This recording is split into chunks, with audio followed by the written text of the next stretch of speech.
Trailerpark is a collection of short stories by Russell Banks, and in the fall of 2007, I brought it to the attention of Pat Mulberger. Even when Frederick pitched the idea that one day we'll make a feature, I was like, haha, okay, 10 years from now. And suddenly I got another email saying, remember when I talked about making that feature a week ago? We're going to do it. Here's a copy of the book.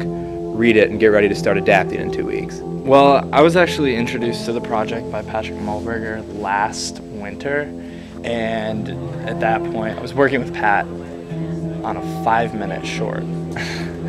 And going from that 5-minute short with Pat to a 114 scene feature with Pat was an exciting experience to see how each of us progressed and had made leaps and bounds of progress since that winter. 1, 2, 3.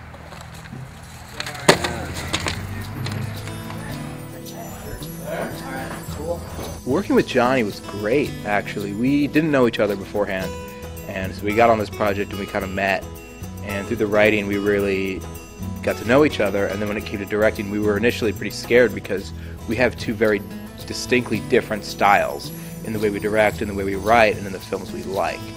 And the biggest challenge in co-directing was trusting that we had the same vision. We were able to tell the story with one vision because we were both there on set with each other at all times. And if anything got misled or started seeming off and weird, we were able to pause and say, hey, I don't think this works, or I think this would work better if. And we were there just keeping each other in check. And I think it flows nicely. I think Trailerpark was very professionally run. We had a great crew. The producers did a great job of keeping everything in line.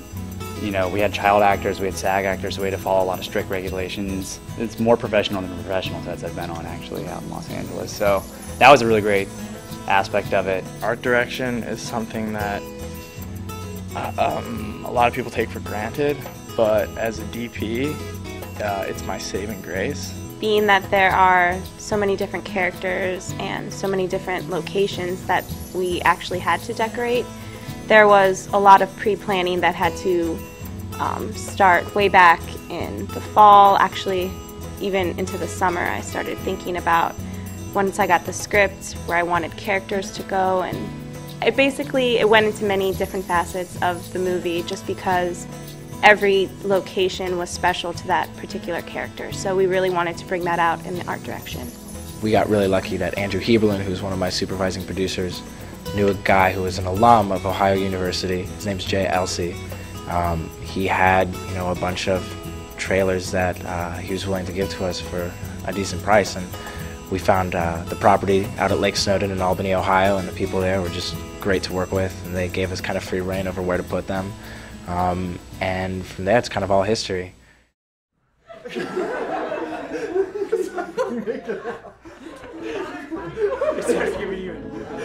There's only so much you can get from a textbook. You could read for hours and hours and hours and not actually get hands-on. But the moment you get hands-on, it's a whole different ballgame. When I was looking at colleges, I looked at OU, NYU, USC, and one of the bigger differences is the fact that those other schools don't let you actually get your hands behind a camera for classes until your junior year. And so that's kind of a big selling point of this program, and I think that it's important, to bring that up, and that's what's enabling juniors and sophomores and freshmen to be able to work on a feature film, is the fact that they've already had a year or two of experience. And you're not finding that really anywhere else in film programs here in the States. So I get to see how something goes from an outline on a page to a final finished product, and not just like a 5-minute short film, but a 95-page script. And so I can see how each word is translated on screen, and I think as a writer that's a huge learning experience.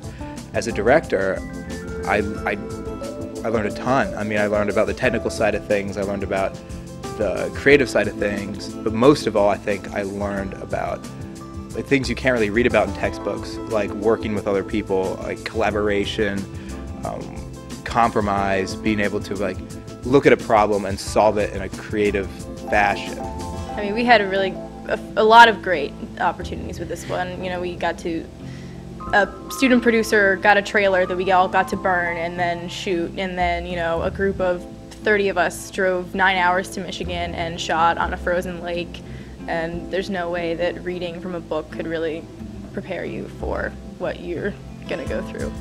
Figuring out how to solve those issues in like time crunches, that's real life, and doing it to this scale is, you know, probably not going to be what the real world's like. It's going to be much grander, but to be able to do that as an undergraduate student in college with all these other undergraduate students working with you is